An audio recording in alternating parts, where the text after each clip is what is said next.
आकाशवाणी का ये अहमदाबाद वडोदरा केंद्र है।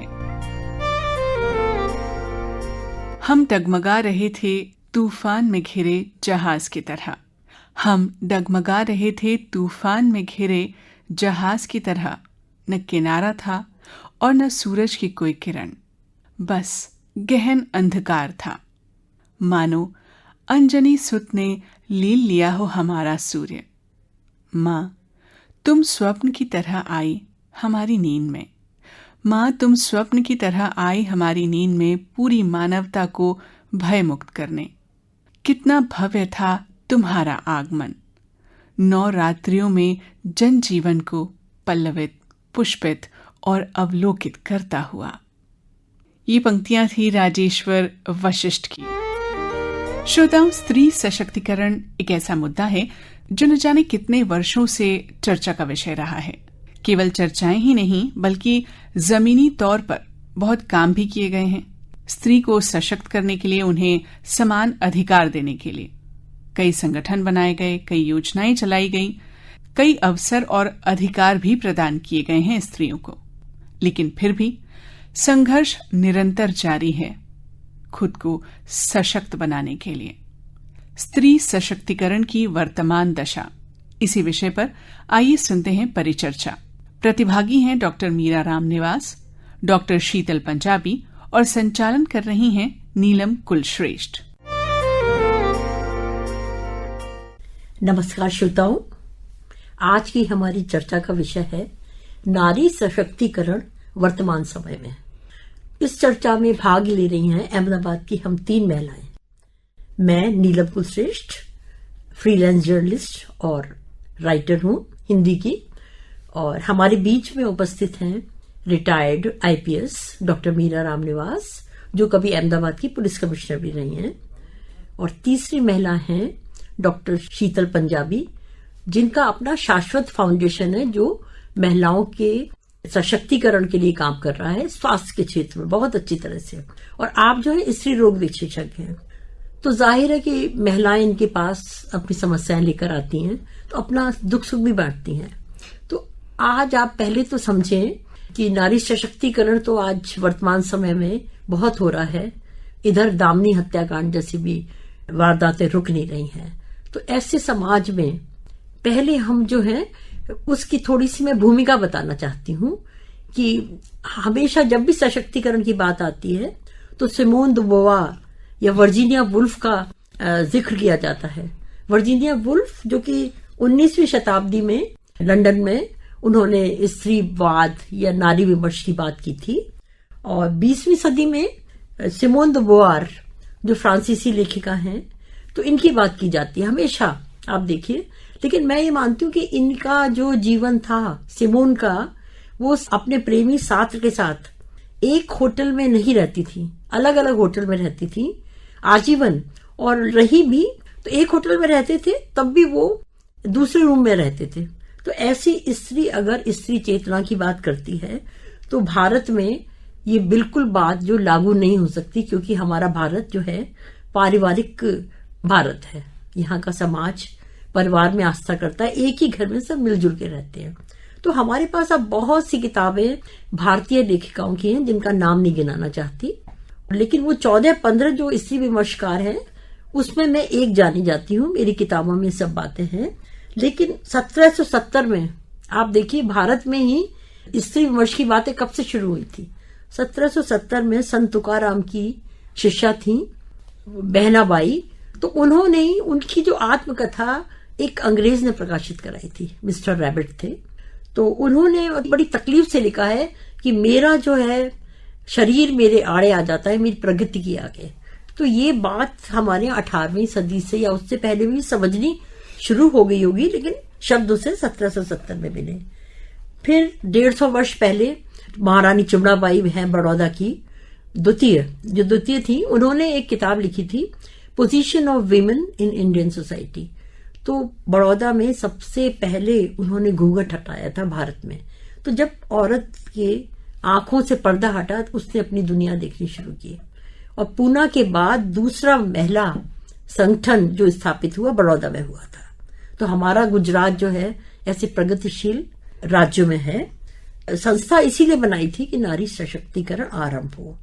तो ये 125-150 का इतिहास है। तो अब मैं सबसे पहले डॉक्टर मीरा रामनिवास जी से जानना चाहूंगी कि आपके दिमाग में नारी सशक्तिकरण की तस्वीर क्या है? देखिए, हम आज के समसामयिक समय की बात कर रहे हैं नारी सशक्तिकरण को लेकर।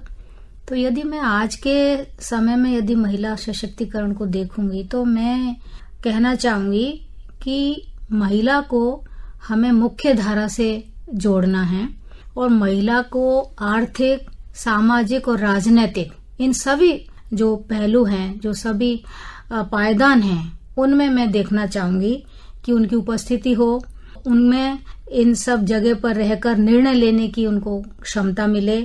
साथ ही साथ जैसे पुरुषों के लिए रोजगार और शिक्षा के जो खुले हैं रास्ते, वो सारे रास्ते हमारी महिलाओं के लिए भी खुले, जिससे वो देश का जो विकास है उसमें अपनी क्षमता अनुसार वो अपना योगदान दे सके।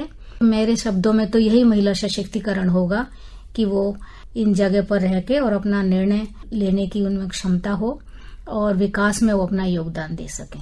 बिल्कुल आपने सही कहा, लेकिन जब स्त्रियां स्वस्थ होंगी तभी तो आगे काम कर पाएंगी। वो तो देखिए, हाँ, पहला वो शर्त तो यही है।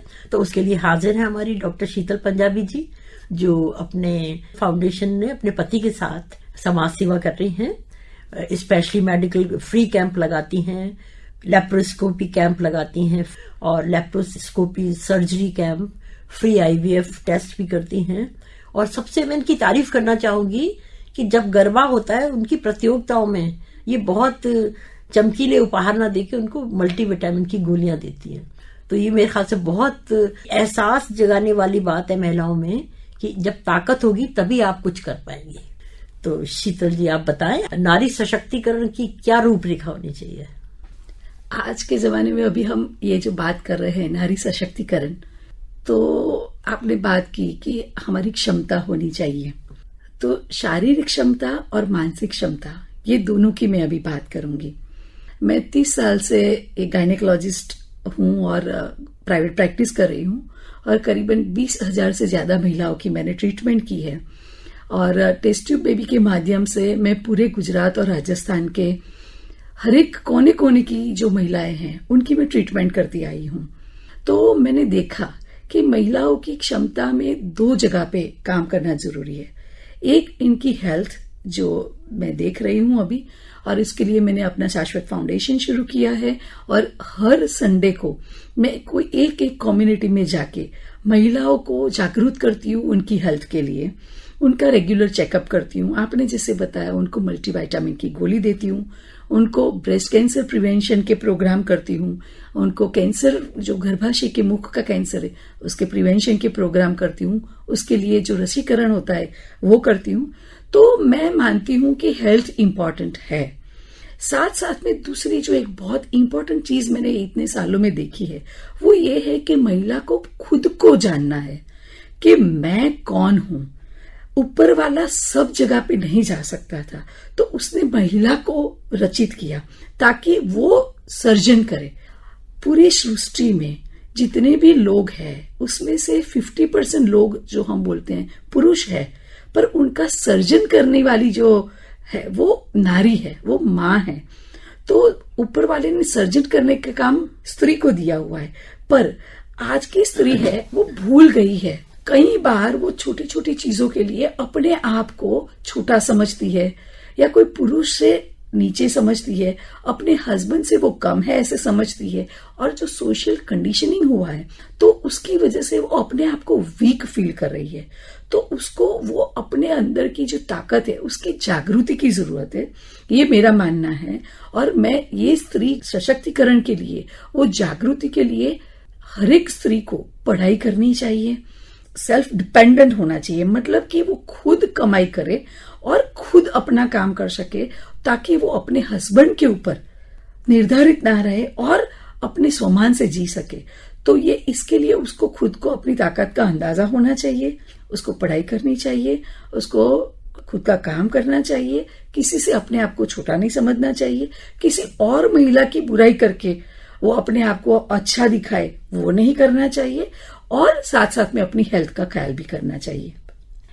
बहुत अच्छी बात कही।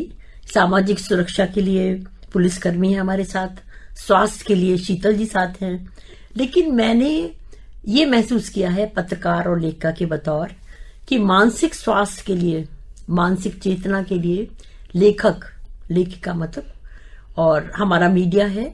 और मैंने अपनी जीवन में देखा है कि हम जब बाहर निकले थे काम करने के लिए, पत्रकार महिला बहुत कम होती थी, तरह तरह के शक किए जाते थे, बहुत गंदी इमेज थी लोगों के बारे में। लेकिन मेरा सशक्तिकरण वही है कि हम पैर जमा कर इस क्षेत्र में जम गए। मैंने जो समझना है समझो, लेकिन हम जो अपना काम नहीं छोड़ेंगे।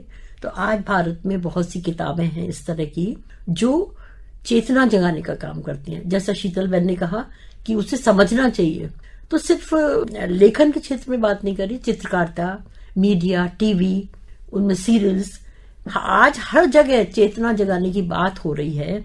लेकिन फिर भी मुझे लगता है कि स्त्री अभी भी सामाजिक दबावों से मुक्त नहीं, अपने घर में ही मुक्त नहीं है।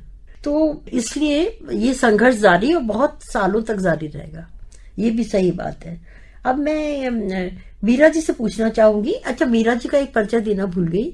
मीरा जी जो है बहुत अच्छी कवित्री, लेखिका हैं। आप संस्कृत में पीएचडी हैं और हमारी जो अस्मिता महिला बहुभाषी साहित्यिक मंच है उसकी सलाहकार भी हैं। तो आपके पास तो अनुभव का खजाना है। तो मैं चाहती हूँ कि आप बताएं कि पुलिस के माध्यम में एक स्त्री होने के कारण आपने महिला सशक्तिकरण के लिए क्या क्या काम किए हैं? असल में देखिए, महिलाओं के लिए जो पुलिस का जो क्षेत्र है वो माना ही नहीं जाता था कुछ वर्षों पहले। तो महिलाओं का इसमें आना एक बहुत, मतलब कहना चाहिए समाज के लिए बहुत ही आवश्यक एक अंग था कि महिलाएं ज्यादा से ज्यादा आएं, क्योंकि महिलाओं की आवाज सुनने के लिए महिलाओं का होना बहुत जरूरी है। तब मैं आई थी, तब का समय था कि पुलिस थाने आते हुए भी उनको घबराहट होती थी, वो डरते थे। जी। लेकिन मुझे याद है जैसे मेरी पोस्टिंग हुई, एकदम महिलाओं को मतलब बहुत ही आसान उनको लगा कि अब हम जाएंगे और जाके हम मैडम को अपनी बात बता पाएंगे, वो महिलाएं हैं, वो हमारी बात को समझेंगी। तो मुझे याद है कि छोटी छोटी इतनी यहाँ पर वारदातें जो होती थी उसमें वो लोग कह नहीं पाती थी किसी को भी। तो उस तरह से देखिए महिला सशक्तिकरण ये मामले में भी है कि धीरे धीरे फिर आप देखेंगे कि हमारी पहले महिला चौकी खुली, ठीक है, और उसके बाद आज देखिए कितने महिला थाने हो गए। हाँ, मैंने भी बड़ौदा में महिला नारी सेल देखा है। यस, वो था। हाँ, तो वही उससे था, महिलाओं में नारी एक सेल। डर निकला था। नारी सेल खुले। हाँ जी। और आज देखिए धीरे धीरे जब हमारी फोर्स में महिलाओं की बढ़ोतरी हुई तो आज हम महिला थाने चलाते हैं। जी जी जी। तो ये एक बहुत ही बड़ा एक सशक्तिकरण महिलाओं के लिए हो गया। उसके बाद हेल्पलाइन चलाना उनके लिए। जी जी जी। और उनको बुला के सुनना, क्योंकि देखिए कोई नहीं चाहता मेरा परिवार बिगड़ जाए। ना, बिल्कुल एकदम सीधा एफआईआर ले लो और पति पत्नी को अलग कर दो, बच्चों को अलग कर दो। जी जी। तो एक कंसेप्ट हमारा कल्याण का रहता है, हमेशा सरकार का भी रहता है, और उसी नीति को हम चलाते हैं पुलिस। तो हमारा हमेशा यही रहता है कि कैसे भी करके इन दोनों को तटस्थ रूप से सुना जाए। तो मुझे याद है उस समय मैंने नारी सेल को एक्टिवेट किया, और चूंकि हम यदि कहते तो ऐसा लगता कि भाई पुलिस हमें थोप रही है, तो मैंने एक नया कहना चाहिए पहल करी। मैंने क्या किया, आप जैसी जो विदुषी महिलाएं थी, मैंने पेपर में ऐड दिया कि मुझे मेरी नारी सेल के लिए कुछ महिलाएं पढ़ी लिखी जिनको थोड़ा अनुभव हो स्वयंसेवी संस्थाओं का या इस तरह का कोई कोर्स किया हो, तो कृपया आइए हमसे जुड़ें, हम काउंसलिंग में आपको जोड़ना चाहते हैं। तो ऐसी बहुत सी बहनें मेरे पास आई और मैंने उनको पुलिस पास दिया, और हम हफ्ते में 3 दिन केस रखते थे, काउंसलिंग करती थी वो बहनें। तो उससे क्या एक मैसेज बहुत अच्छा प्रजा में गया कि भाई ये तो मतलब तटस्थ है, पुलिस किसी का कोई भेदभाव पक्षपात नहीं है, और हमारे जैसी प्रजा आती है और हमें सुनती है, और पूरा फाइल उसमें रखी जाती थी। डे टू डे वो आती थी, अपनी बात कहती थी, वो पक्ष भी अपनी बात कहता था। तो ये एक बहुत अच्छा हमने उनके लिए सशक्तिकरण के लिए एक प्रयास किया कि महिला हेल्पलाइन जैसी। अच्छा, आपके समय में ऑनलाइन कंप्लेन भी शुरू हो गई थी? वो तो बहुत बाद में हुआ नीलम जी। हाँ, नहीं, आप उस वक्त पद पर थी, मुझे याद है। तो उसका प्रभाव क्या पड़ा नारी सशक्तिकरण के, क्योंकि आज के संदर्भ में डिजिटल वर्ल्ड में ये जानना बहुत जरूरी है। वो थोड़ा इजी हो जाता है, आसान हो जाता है, जल्दी हो जाता है। उस समय वो आएंगी, बताएंगी, या फिर वो बाय पोस्ट भेजेंगी जी। ऑनलाइन जल्दी हो जाता है। ऑनलाइन वो कहीं दूर है, वडोदरा में है और अहमदाबाद में बात है, या कहीं कच्छ-भुज में यहाँ बात है, तो वो अपना रिप्लाई दे सकती हैं। या मेरी फोर्स है वो वहां भी उनका निवेदन लेके मुझे ईमेल कर सकती है। ये जो आने से तो और भी बहुत सारे, देखिए अभी अपराध भी तो किस तरह के नए नए तरह के बढ़ने लगे ना, साइबर वगैरह, तो उसमें ये सब का अभी हमें बहुत ये मिला है। मोबाइल के आने से और नेट के आने से हमें बहुत आसानी हो गई है। हम किसी से भी जुड़ते हैं, अपराधियों को जल्दी से हम ट्रेस कर लेते हैं। तो ये आपका जो इस विषय के संदर्भ में ये बहुत बड़ी बात कही है आपने, कि जब उच्च पदों पर महिलाएं आई तो आज वर्तमान में नारी सशक्तिकरण की प्रक्रिया तेज हो गई है। पूरा हो गया है वो तो हम भी जानते हैं, नहीं हो पाया है। और फिर आजकल जो है मातृवंदन, उज्ज्वला योजना चल रही हैं ये सरकार की, तो उज्ज्वला योजना से घर घर में गरीब स्त्रियों को गैस पहुंचाई जा रही है। जब गैस पहुंचेगी तो जाहिर है खाना बनाने में कम समय लगेगा, इसलिए अपने अलग दूसरा कार्य कर सकती है, अर्थ उपार्जन कर सकती है। और हमारी जो भूतपूर्व मुख्यमंत्री थी आनंदीबेन पटेल, तो उन्होंने एक बहुत अच्छा काम किया था। 1 अगस्त से लेके 15 अगस्त तक उन्होंने नारी सशक्तिकरण पखवाड़ा घोषित किया था। तो हमने अपनी अस्मिता महिला साहित्यिक मंच से एक अच्छा कार्य किया था उसी पखवाड़े में, पहली बार जो उन्होंने घोषणा की, और उसका क्रेडिट हमारी मीरा जी को जाता है। इन्होंने क्राइम ब्रांच की तरफ से बहुत बड़ा आयोजन किया था और बहुत सी उसमें गर्ल्स हॉस्टल की लड़कियां थीं, तो मेरे ख्याल से उन्होंने कुछ ना कुछ सीखा होगा। मैं आपको ये बात बता रही हूं कि नारी सशक्तिकरण पखवाड़ा का जो रूपरेखा थी वो अस्मिता ने अडॉप्ट कर ली। प्रतिवर्ष हम ऐसी महिला को पुरस्कार देते हैं, नारी सशक्तिकरण सम्मान देते हैं, जो कि साहित्य सृजन से जुड़ा हो और महिलाओं के लिए काम कर रहा हो। तो अब ये जब डिजिटल वर्ल्ड की बात करते हैं तो डॉक्टर शीतल से पूछना चाहूंगी कि वेबिनार करती हैं ये, तो उसमें आपको क्या ऐसा महसूस होता है कि वर्तमान समय में आप डिजिटल वर्ल्ड से जुड़कर नारी चेतना का काम कर रही हैं? जब ये कोरोना आया तभी फिजिकली हम हर जगह पे नहीं जा सकते थे, तो तभी ये वेबिनार की शुरुआत हुई। और उसके माध्यम से समझ में आया कि जब मैं पहले फिजिकल प्रोग्राम्स करती थी, कोई स्कूल में जाती थी, कोई कॉलेज में जाती थी, कोई यूनिवर्सिटी में जाती थी, क्लब्स में जाती थी, तो सिर्फ उतनी महिलाओं को मैं जागृत कर सकती थी। पर जब ये वेबिनार हमने शुरू किया, फिर समझ में आया कि अच्छा अभी तो ये पूरे इंडिया की सारी स्कूल कॉलेजेस हर जगह पे मैं जा सकती हूँ। और फिर वो वेबिनार के माध्यम से मैंने शुरू किया, और वो जागृति, स्त्री सशक्तिकरण थ्रू हेल्थ एजुकेशन, वो जागृति का प्रोग्राम शुरू किया। और right from the girls of 11-12 years, उतनी छोटी लड़कियों से शुरू करके 80 साल की महिलाओं तक के हमने प्रोग्राम शुरू किए। तो शुरुआत में जब भी यंग गर्ल्स को पीरियड्स आता है तभी वो मेंस्ट्रुअल हाइजीन का कैसे ध्यान रखना है, वहां से हमने शुरू किया।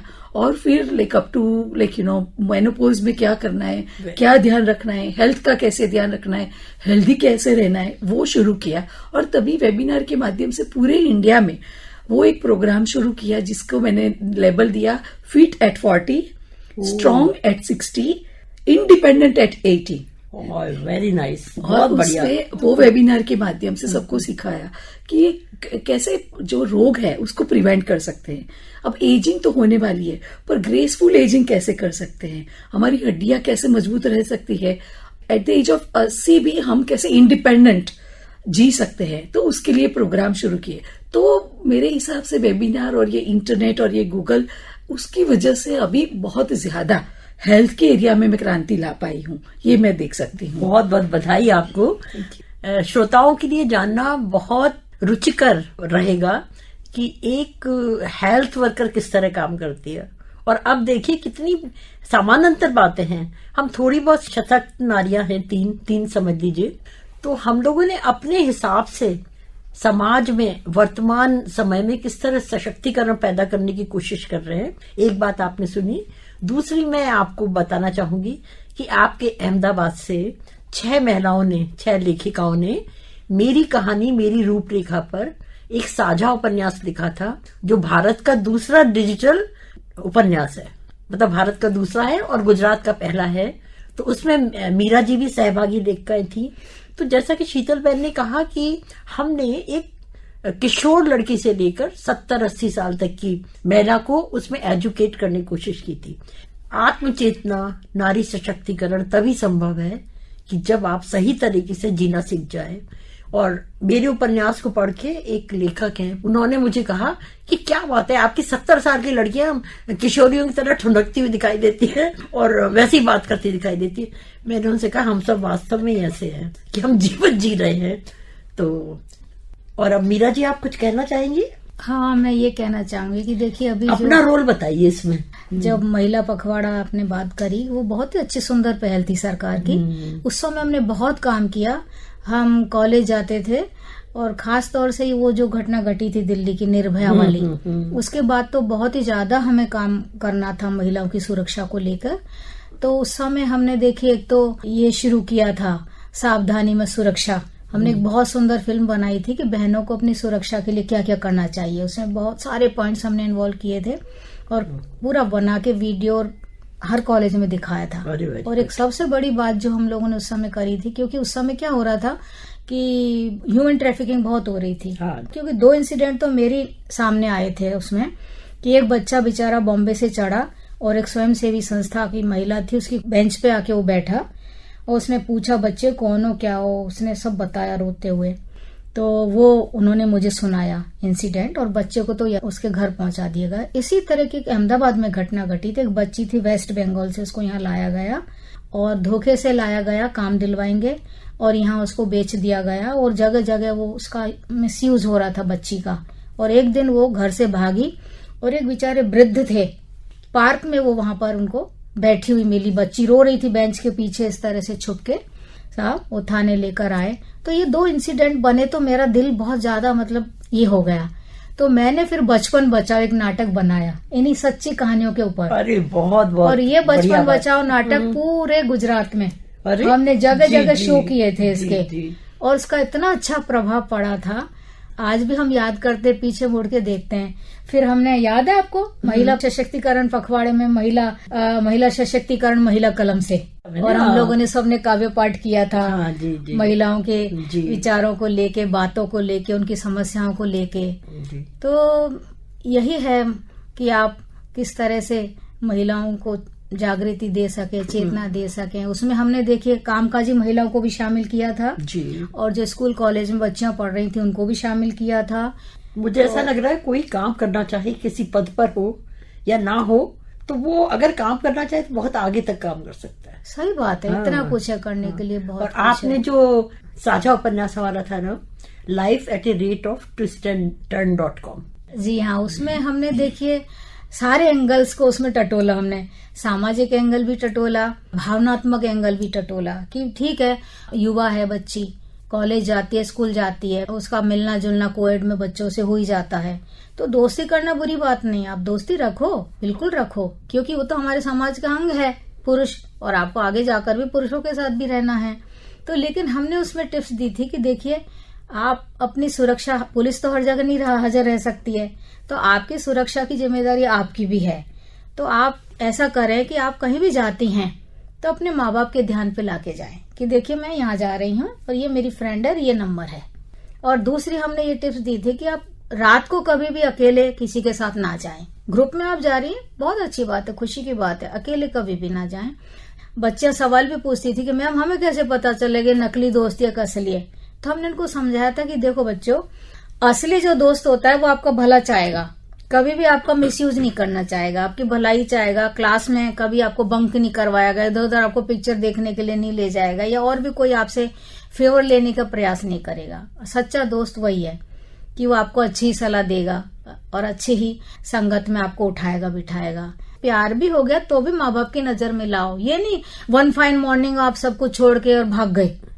तो इस तरह की स्थिति में आपको कभी भी नहीं आना चाहिए। अपने पेरेंट्स को बताइए, यही तो महिला सशक्तिकरण है कि मैं इससे प्यार करती हूँ, डटी रही है उस पे। अपने मित्र को घर पे मिलवाने घर पे लाए। मिलवाइए, अपने हाँ, पेरेंट्स अगर से वो नहीं मिलवाइए आना चाहे तो समझ जाइए कि उसमें कुछ गड़बड़ है, उसके गलत बाद। आदमी है। हाँ। और वो भी कभी आपको नहीं ले जाता, अपने हाँ, पेरेंट्स से नहीं बिल्कुल। मिलवाता, तो हाँ, भी समझ लीजिए कि ये कुछ गलत है इसमें, तभी तो। अदरवाइज दोस्ती करना कोई बुरी बात नहीं है। जी। तो ये सब बहुत सारी बातें सेल्फ थी। डिफेंस, ये सब या वो सेल्फ- सब भी आना चाहिए। सेल्फ डिफेंस का भी जूडो उनको कराटे। बताया था।